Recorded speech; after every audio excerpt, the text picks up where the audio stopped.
Hello, everyone, and welcome to the Pash On Podcast. Let's get started with your host, Brian Pash. Hi, this is Brian Pash, and welcome to another exciting podcast episode. We have a special conversation scheduled for today. I'm sitting down with Mike Trasatti. He's the CEO of DealerBuilt. Mike, welcome to the show. Hey, Brian. Good morning. Thank you. Thank you for having me. Looking forward to catching up with you and chatting. You know, I've been writing that today's modern retailing evolution, we're hearing messages from the OEMs. We see new challenges for dealers operating retail. One of the things I love about you is that we share our passion for dealers to protect the dealer model, to protect the franchise model.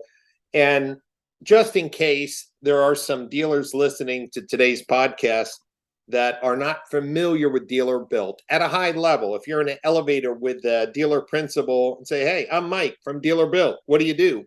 How do you answer that question? Sure, Brian.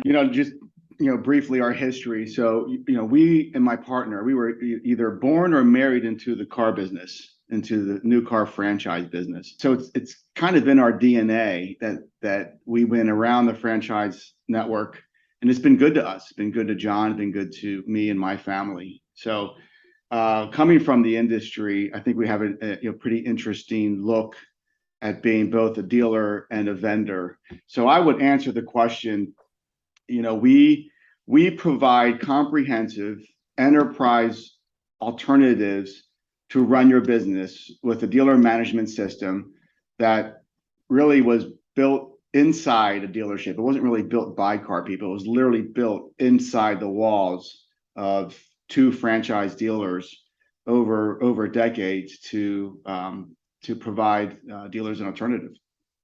And one of the things that got my attention recently was the acquisition of Vistadash, a platform that was birthed out of my organization, sold to Car Wars, then picked up by DealerBuilt.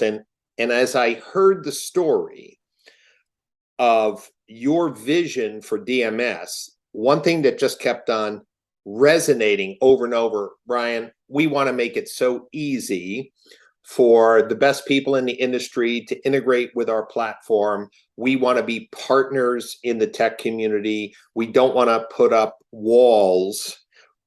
That's a real refreshing message, especially because we can attribute some of the mess of the data store and lack of privacy controls in the automotive industry because the walls to access or the fees to access or the time to get certified historically has been very long. Why are you making your platform probably the easiest of all DMS for API integration?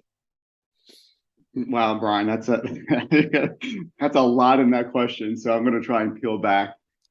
Feel free to chime in and keep me on the right path. If you're coming from the franchise network, you kind of know what makes sense and what's commonsensical to a dealer. So in some ways, we were the trendsetters of never really charging a toll or integration fees for access to a dealer's data. That was never a part of our model, and it was not going to be, just because it seemed like this is a core component of the DMS to invite innovation and to give dealers choice. So we were always doing that. It comes at a cost, and it's a different model than, let's say, some of the competitors out there that, you know what, I'm gonna go out and buy a bunch of assets that keep everything, locked in, so to speak, quote unquote, locked in. That model exists, and for dealers that want to go that route, great.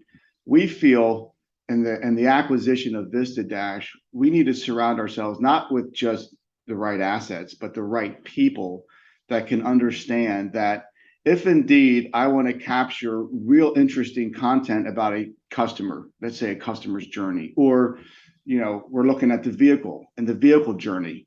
Well, that traverses multiple technologies, and it may traverse what is even provided for in a DMS or a DMS provider has.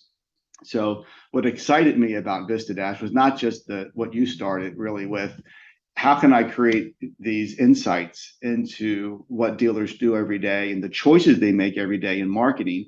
We can now extend that because the mindset that Dan Moore has and his team is, maybe we can do that with more data than just what lives inside the marketing world. And maybe we can start looking at what DR platform the dealer has and or all the rich transactional content from the DMS. So for us, it just seemed like a natural extension of our business model to be enterprise, but continue to provide dealers a true choice in their technical platform and how they want to engage with their customers. Recently I wrote an article on LinkedIn highlighting a trend that is coming into automotive. It's already been outside automotive. The idea of a customer data platform, CDP, leveraging that to create customized consumer experiences, using that for marketing automation. And it seems to me that the reason why it's been so hard to bring that technology that's out in Fortune 1000 companies every day is that it hasn't been easy to access the dealer's data in the DMS. And as a result, fragmentation, you mentioned CRM has copies of data, DMS, the service marketing company has copies of data, the digital marketing company has records of data, the reputation management company has records of data. And what I'm seeing here is that maybe dealers don't understand that DealerBuilt is probably the best positioned to leverage advanced technology like a CDP because your customers have a single source of truth and maybe other dealers really don't. Right. Well, there's a lot to be said about some of why we're fragmented in the automotive retail sector, right? So there's plenty of pressures from the factories and pressure from regulators, and just in general, how do you take something so localized like the experience of buying a car that may be different in the Northeast than the Northwest or the Southeast and Southwest and make it uniform and consistent? So there's challenges there, right? This grew up mom and pop. So for us, I would put it in twofold, Brian. One is, in order to be able to be flexible enough to capture the data and offer a platform, you have to have the right technology choice, right? So for us, we strive to make sure our database is singular in focus. It is a platform that tries to simplify data. It's a little bit like Mark Twain, right? I don't know if Mark Twain said it or not, but he gets credit. If I had more time, I would write less, right? It's really easy to complicate things. It's hard to simplify them and deliver a simplified solution. So for us, we go into decision making at the architectural level. Will this support our business model? We don't have to fight some of the inertia that existed in the industry in the past, where there was a couple DMS providers and they were the only ones that would integrate with an OE, right? So they built these proprietary solutions that prevented really technical freedom, so to speak. We don't have that. We don't have to fight that. So for us, DealerBuilt is in a position to be able to navigate more rapidly to meet this need, which I think is just going to grow further as we start finding out who's going to own the customer experience, right? There's a battle going on right now. Who owns that customer experience? It certainly can be co-jointly owned, but right now there's this tug going on between multiple parties on how to engage a customer. So we just stick with the data. We're going to stick with, regardless of those components. We need to support a dealer's desire to engage the consumer in a unique way for their store. And Mike, what I was very impressed with as Dan Moore and I obviously worked together side by side with Vistadash, and just his sheer excitement with working with you and your team seems like a kind of match made in heaven, because he was saying that some of the most powerful dealer and dealer groups are on DealerBuilt, and you've developed such a brand loyalty to these dealers because you protect dealer choice of vendors, you protect dealer desire for integration, your platform's open and scalable for integration. So who are some of these lighthouse clients that, for dealers who are listening to today's podcast, would say, maybe I should check out what DealerBuilt is doing, but before that, I need to call some of my peers? Who should they talk to? Who would they recognize? Oh, they would recognize a few names. I can give this answer in a little quick story. So, Galpin was our breakout dealer. So we back in 2008, when we approached Galpin, I met them in a previous life. I've been doing this, Brian, for 25, almost 30 years. So I've seen where something as important and mission critical as a DMS, if it gets launched too early, it doesn't matter how much money you put towards it. It's just not going to work. It's going to fail. And it's not something that you can vaporware out of, right? You can't just say, well, I'll get there. So we launched the Galpin Motors in 2009. And that same year, we launched Performance Autoplex. Two of our largest customers, very sophisticated dealership groups, largest volume Ford store in the world at the time, had a bunch of large volume franchises. Performance had 18 stores. I met them in a previous life, consulting another DMS provider. But as important to being able to attract these large dealer groups, we had to make sure we could keep them and maintain them. These are long-standing relationships. They're 10, 12, 13 years. Now, we're not perfect, Brian, right? But what they did see is that we try to do the right thing. 2013, the car group that has the Norm Reed's brands, Bill Piercy, the Piercy Group had 5-6 of the largest Honda, Toyota stores in the nation. They saw this and said, you know what, maybe we can innovate with DealerBuilt. But as important as being able to attract these large dealer groups, we try really hard to not overcommit. And I'm gonna be on the record to say we're not perfect, Brian. Right? It's just we're not terribly perfect, but we do right our wrongs, and we do the right thing, and that's why we've been able to not just support the large enterprise groups like the car group, like Galpin, like Performance, like Piercy, but also been able to maintain our relationship with them. And Mike, part of your story that I love is so much aligned with what I'm trying to do in the industry, creating standards, creating safe exchange, privacy compliant data transfers. I met up with your team at the Star Standard Committee meeting in Vegas last year, or maybe it was earlier this year. Tell me what your vision is as a member of the Star Standard Committee. I know Vistadash is also now a member. What's your vision for these future standards? How can they help dealers be more successful? Well, the standards can, it goes back to the whole idea of inviting innovation and giving dealers choices. So if we can remove some of the friction for what I would call things that are not terribly a competitive advantage, right? So let's take a parts order. They're relatively the same across multiple OEs and across multiple platforms. So if there's a way that we could remove the friction and create a singular approach to some of these really standard operating components, we could spend more time solving dealer problems that are unique to them, and less time rewriting over and over again a certain way of doing something that seems very standard. The second thing is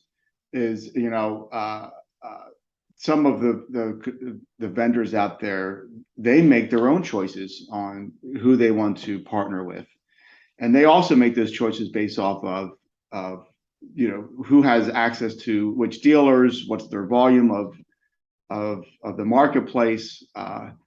If we were able to also reduce those friction points, not just at the OE level, but the vendor level, we can really then put back into the dealer's hands. I like this vendor. I like for them to integrate with my provider, my DMS provider, and let's make sure that's seamless, it's transparent, and there's very little friction. That all of those are just wins for the dealer, and I think in the dealer network as a whole. Mike, I'm going to ask you kind of a curveball question. I was talking with some venture capital people yesterday. They were kind of interested about your specific software industry, meaning the DMS industry, not specifically DealerBuilt. And obviously, Reynolds and CDK were the largest kind of duopoly. Then you have your company, DealerTrack.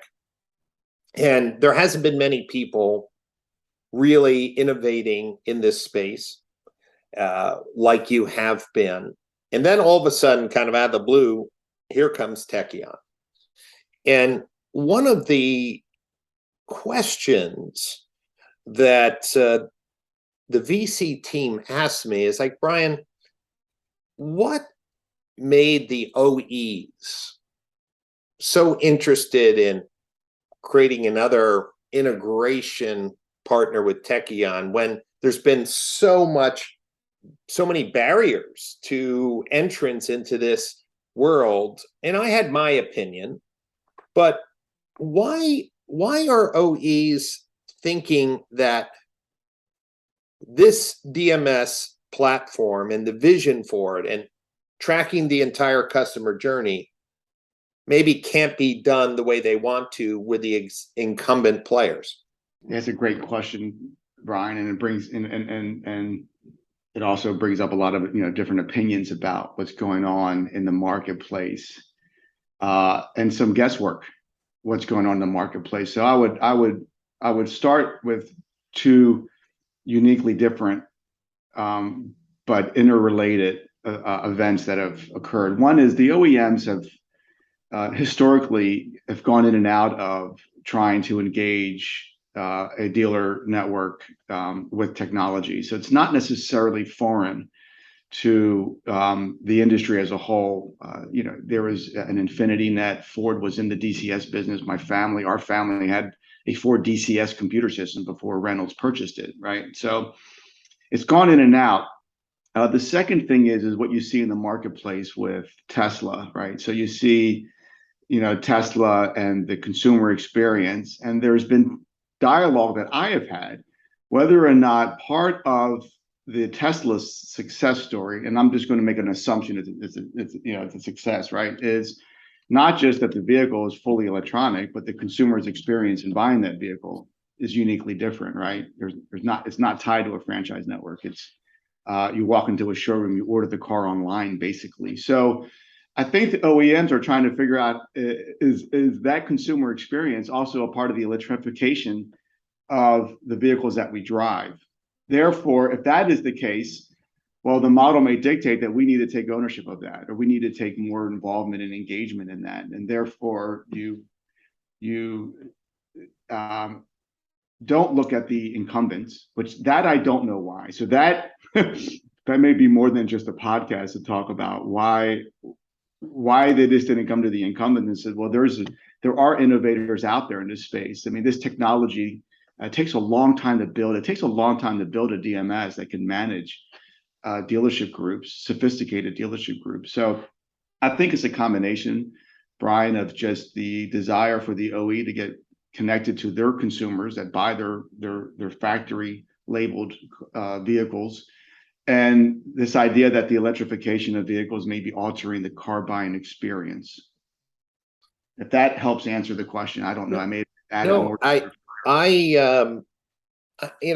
love studying people who have come in and disrupted automotive. When I think of the brilliant move that Shift Digital did, realizing that OEM managers like digital marketing managers or national marketing, they change seats every 18 to 24 months. Dealers were spending money on digital. They said, look to the OEs, let me simplify things. Every 18, 24 months, someone else is, swapping, chairs. You need a constant company to manage the dealer network, their investments, the roll-up reporting. And it was a beautiful, beautiful play. And they built an amazing business from that. And,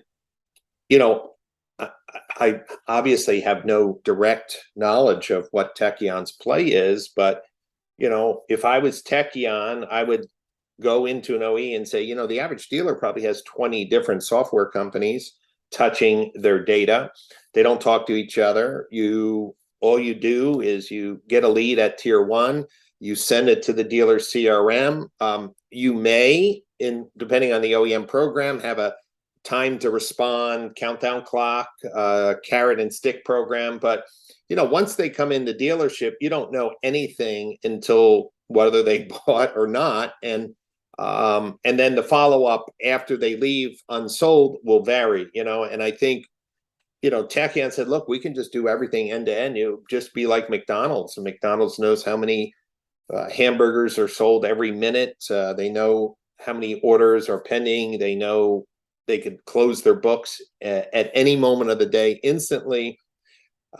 But what's interesting is that to build an end-to-end platform from scratch, I think kind of oversimplifies the complexity. And I'm not wishing bad on anyone. I like the disruption in the marketplace, but every time I talk to people in the DMS world, they say, Brian, I get the idea of clean code. I get the idea of,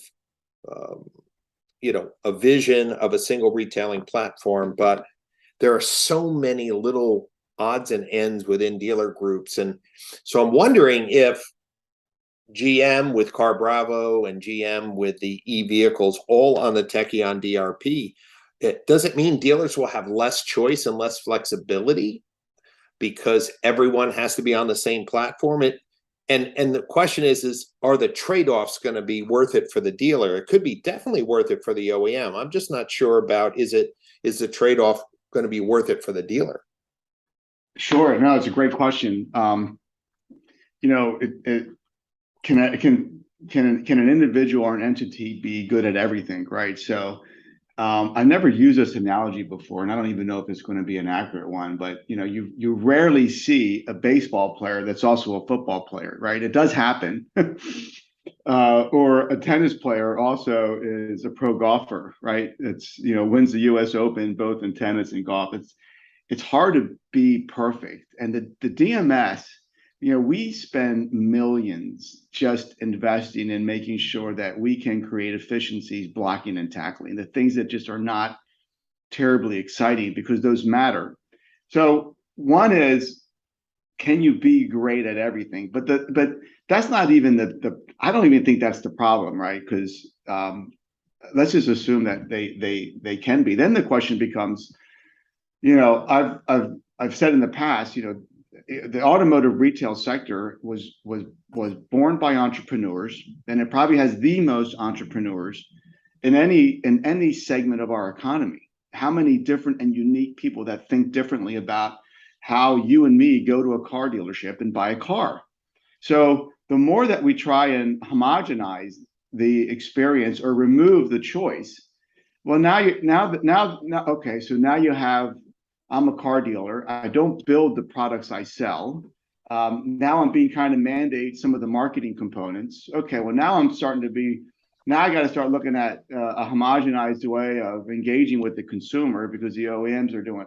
Where am I going to create this differentiation that makes it uniquely something that I want to engage and build relationships with my customers?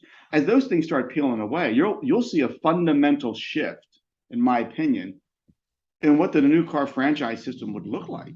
Right. And that's not something that we're we don't know that model. So we're not necessarily in that world, because we believe in and wholeheartedly think that a dealer is going to, in partnership with the OEM, right? They're going to be able to know how best to keep that customer coming back to their store, and want to be able to create a unique experience for them to be able to enjoy that journey from start to finish. So I don't know how far the whole model of first end to end and then the homogenization of the industry is going to go, because it fundamentally starts shifting the model, if that makes sense, Brian. Yeah, and you know what? I think it's there's like a honeymoon period right now with CarBravo. Dealers have two DMSs. They could be using yours, and they have to use Techion's DMS for the CarBravo platform, and that's not scalable over time or same thing with EVs. There's going to have to be, I think, some middleware that enables an OE to accomplish what they want, is a full picture end to end with the options of dealer choice. You know, Mike, you have seen the movement of price payment calculations from inside the four walls of the F&I office to be put online roughly prior to the pandemic with digital retailing, fine-tuned online, you know, using data from companies like MarketScan or OfferLogic, to close to penny perfect, to transactional. But still, the majority of consumers are coming into the dealership to complete the transaction because they choose to. What do you see, you know, 2, 3, 4 years from now in regards to what we're calling digital retailing, giving consumers the ability to complete the whole transaction online? Obviously, DealerBuilt can facilitate that and support that. What are you seeing from your digital retailing integration partners? Sure, great question.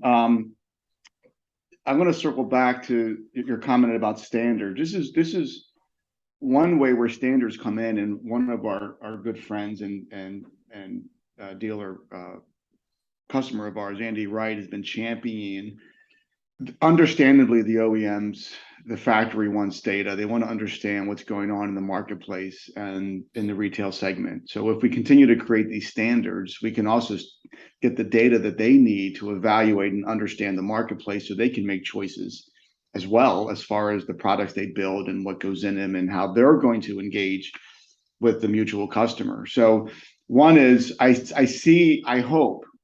continue to see what Andy's championing with standards and what we're championing to get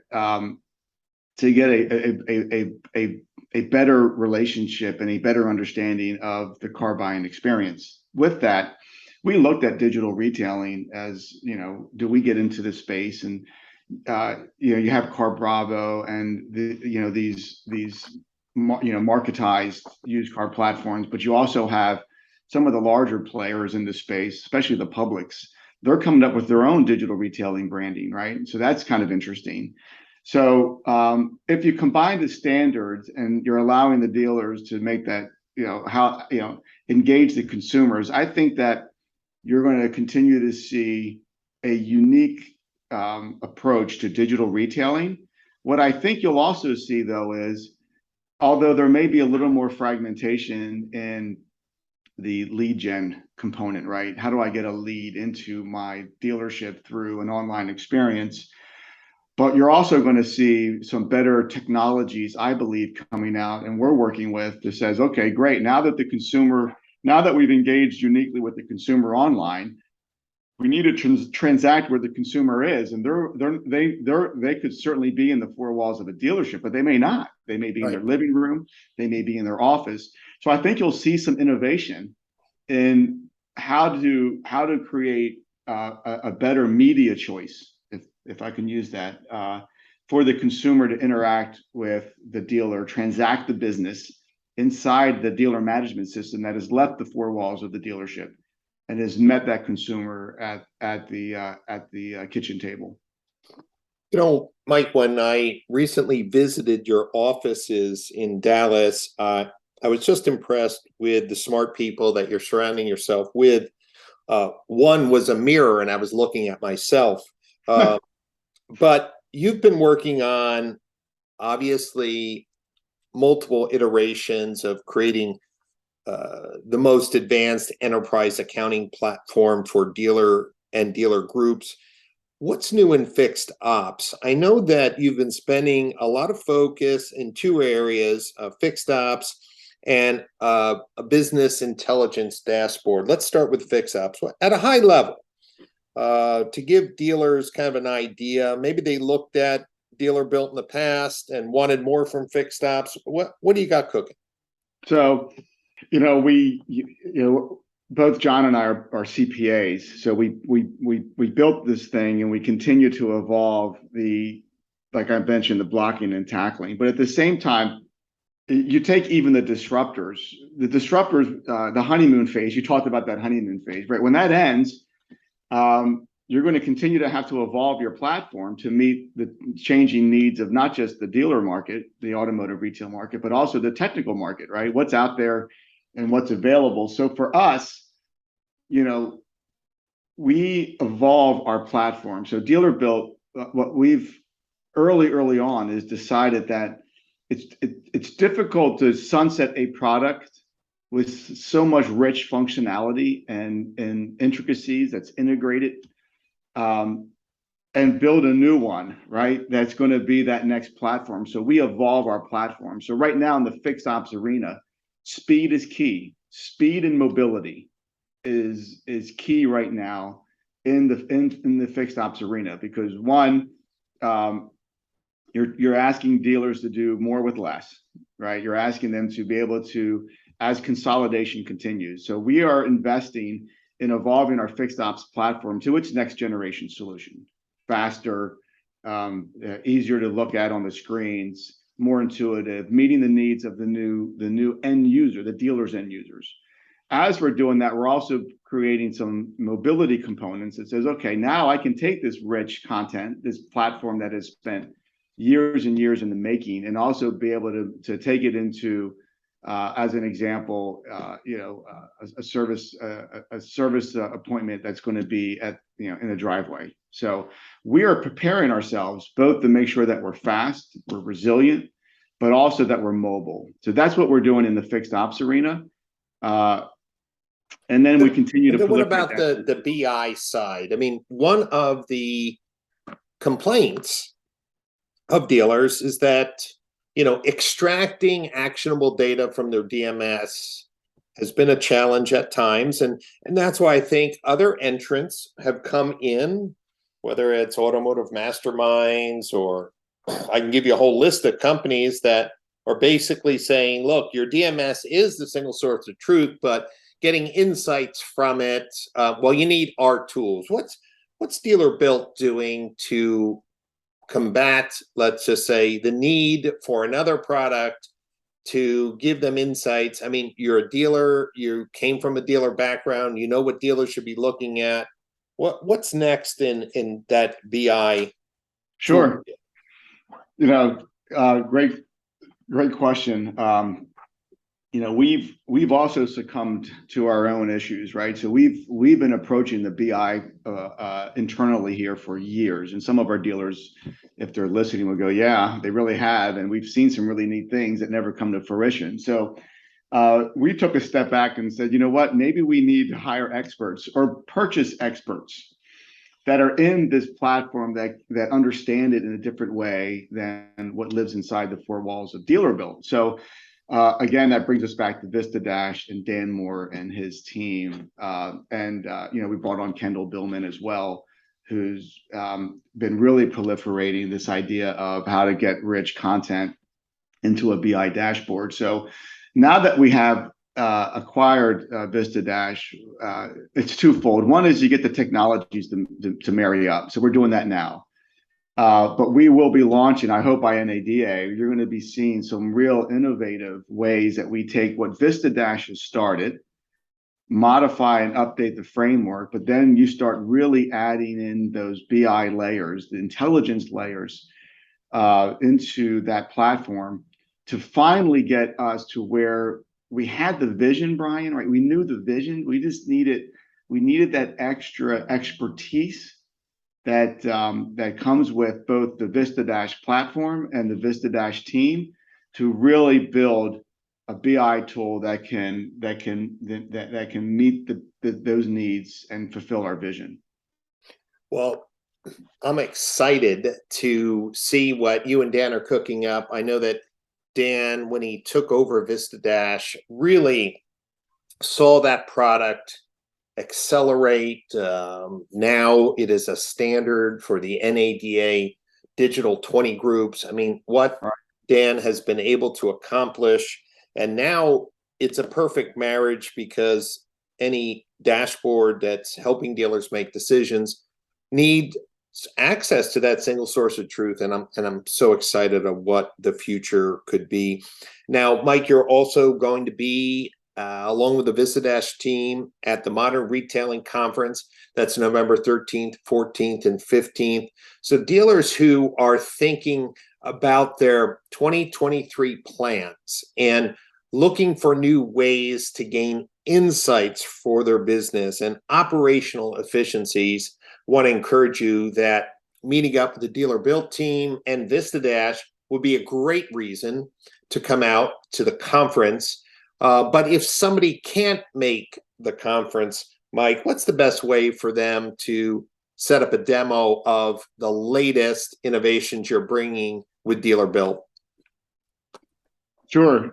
One, I hope they make it. I had a town hall meeting here with the entire company, and one of the things that I was approaching them with, and we're all challenged with, right? You and me alike, is to really know your craft, like really know your craft and know it well, right? That's a fulfilling and purposeful attribute of any individual to know your craft, and I think you enjoy life better. So these events that you put on and that we see in the marketplace, I think they help hone a craft. So would love to see folks out there. If they can't, though, our website, www.dealerbuilt.com, has a way to get a hold of our sales team, learn about our company, about our products and services. I am easily accessible through my email address or phone number. I don't know how you put that out there, but our website is an easy way to a call to action, and then my email address and my phone number. Great. Well, Mike, thank you for sitting down with me today, talking about DMS, the future of standards-based innovation, also the dealer choice API standards, easy access to dealer data to allow the next generation of software developers come into the market to innovate automotive retail. And for everyone who's listening today, if this is the first time you've heard my podcast, you should know that I have dozens of interviews with industry leaders, innovators, disruptors, and visionaries that you can listen to on your favorite podcast channel. Just search for Brian Pash Podcast. And since the Modern Retailing Conference is coming up in November, I want to encourage dealers that there are 5 educational tracks for general managers, sales managers, marketing managers, HR directors. There's something for everyone. And the who's who in automotive technology and leadership will be there. This is an educational conference, and we pack it in. So don't forget to check out the agenda at modernretailingconference.com. Book your tickets early because the event sells out every year. I want to thank Mike and everyone who's listening to today's podcast for your interest in education and innovation, and I'll catch you next time on another podcast interview.